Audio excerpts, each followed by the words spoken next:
నియోజకవర్గ కేంద్రానికి కూతవేటు దూరంలోనే ఉన్న ఏళ్లుగా అభివృద్ధికి అందనంత దూరంలోనే ఉంది. దేశమంతా ఎక్స్ప్రెస్ వేలు, ప్రత్యేక కారిడార్లు నిర్మిస్తున్న ఈ తండా వాసులు మాత్రం ఇప్పటికీ ప్రమాదపు అంచున నడుస్తూ ప్రాణాలు కోల్పోతున్నారు. అత్యవసర వైద్యం సహా నిత్యావసరాలు తెచ్చుకోవడానికి తిప్పలు తప్పట్లేదు. నల్గొండ జిల్లా బుడ్డోని తండా తాటికోలు గ్రామస్తుల పరిస్థితిపై ఈటీవీ ప్రత్యేక కథనం. నల్గొండ జిల్లా దేవరకొండ పట్టణానికి కేవలం 5 కిలోమీటర్ల దూరంలో ఉంటుంది బుడ్డోని తండా. సుమారు 300 మంది జనాభా ఉండగా వ్యవసాయం, కూలి పనులు చేసుకుంటూ జీవనం సాగిస్తున్నారు. కానీ తండాకు ఇప్పటి వరకు రోడ్డు సౌకర్యం లేకపోవడంతో 50 ఏళ్లుగా తీవ్ర ఇబ్బందులు పడుతున్నారు. మైనంపల్లి వాగు ప్రవహించినప్పుడల్లా ప్రమాదపు అంచున దాటాల్సి వస్తోంది. అత్యవసర పరిస్థితుల్లో కనీసం 108, 102 లేదా కనీసం ప్రైవేటు ఆటోలు కూడా రాలేని దయనీయ పరిస్థితి ఉంది. ప్రతి సంవత్సరం ఇది ఇబ్బందులు. ఇప్పటికీ గత మా తండాకు మా రోడ్డు సౌకర్యం లేక ఇబ్బంది పడుతున్నాం.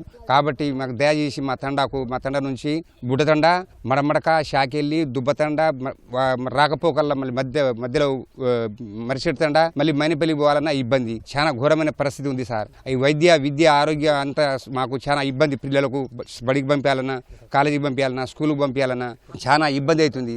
ఈ వాగు కోసం మేము బాగా ఇబ్బంది పడుతున్నాం సార్. పిల్లలకు బడికి పంపించాలంటే బాగా ఇబ్బంది అవుతుంది. మేము నాకేమైనా పనున్నా కూడా వెళ్ళిపోతే పిల్లలు కూడా స్కూల్ కానీ ఇంటికానే ఉంటున్నారు సార్. ఈ బ్రిడ్జి కొంచెం మాకు దయచేసి బ్రిడ్జి కొంచెం మాకు ఇది కలిగిస్తే ఇక మీకు పుణ్యం ఉంటుంది సార్. మాకు ఈ బ్రిడ్జి కోసం బాగా ఇదవుతుంది సార్. నిన్న మా పెద్దనాయన కూడా చచ్చిపోయాడు. మా తాత ముత్తాతకి వెళ్ళి బ్రిడ్జి గిట్లనే ఉంది సార్. ఇక్కడ బాగా ఇబ్బంది అవుతుంది. జర ఈ వాగు కొంచెం బ్రిడ్జి శాంక్షన్ చేస్తే ఇక మంచిగా ఉంటుంది సార్. మీకు దండం పెడతా. మా బాబాయ్ కూడా చచ్చిపోయింది. దీనిలో 5-6 సంవత్సరాలు ఎవరు పట్టించుకోవట్లేదు. మారు ఈ వాగు ఎన్ని సంవత్సరాల నుంచి ఎవరు వచ్చిర్రు పోతురు కానీ మాకు పట్టించుకునే వాగే లేదు. ఇది ఇలా ముత్తాత నుంచి పురాణ నుంచి ఇదే రోడ్డు ఉంది. మాకు వాగు వచ్చినా దీనిలో కొట్టుకొని సాగు మాకే ఇదే బతుకుంది రోడ్డుకి. సర్పంచ్ వచ్చినా, ఎంపీటీసీ వచ్చినా ఎవరు పట్టించుకోవట్లేదు మాకు. తండాకు రోడ్డు సౌకర్యం లేక విద్యార్థుల చదువులు అరకొరగా సాగుతున్నాయి. ప్రమాదవశాత్తు వాగులో పడి ఇప్పటి వరకు 10ల సంఖ్యలో మృతి చెందారు.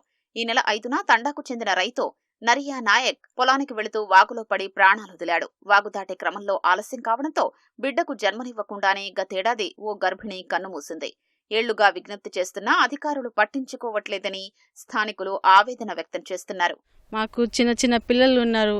దీనివల్ల మేము పిల్లలు కూడా చదువుకు సరిగా పంపడం లేదు. మా గ్రామానికి రోడ్ అసలు పట్టించుకుంటలేరు ఎవరు. నిన్న మొన్న ఒక ఆయన చనిపోయిండు, గర్భవతి చనిపోయింది. 3-4 కొట్టుకొని వెళ్ళిపోయారు వాగులనే. అందుకోసం మాకు రోడ్ రావాలని కోరుకుంటున్నాము. రీసెంట్గానే నేను నరియా నాయక్ అని పాపం ఇక్కడ నుంచి మా వాగు నుండి కొట్టుకుపోయి చనిపోవడం జరిగింది సార్. ఆయనను మేము వెతికే క్రమంలో 2 రోజులు పట్టింది సార్.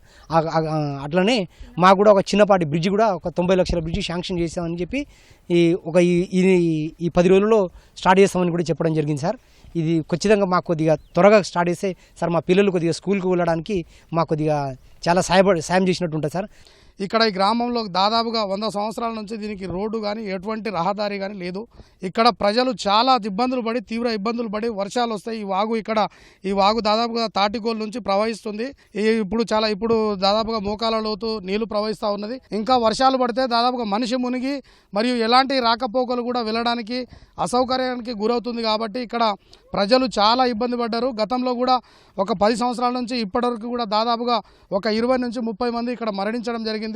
మరి ఎవరైనా రాత్రి వేళల్లో ఎవరికైనా అత్యవసరం ఏమైనా ఇబ్బంది ఉంటే కనీసంగా 108 వాహనం కూడా రాని పరిస్థితి ఈరోజు చూస్తూ ఉన్నాము.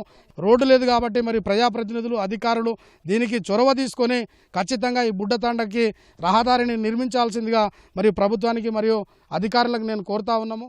మర్రిచెట్టు తండా నుంచి బుడ్డోని తండాకు రోడ్డు, లో లెవెల్ బ్రిడ్జి నిర్మాణానికి 90 లక్షల రూపాయల వ్యయంతో ప్రతిపాదనలు పంపించామని స్థానిక ఎమ్మెల్యే బాలు నాయక్ తెలిపారు.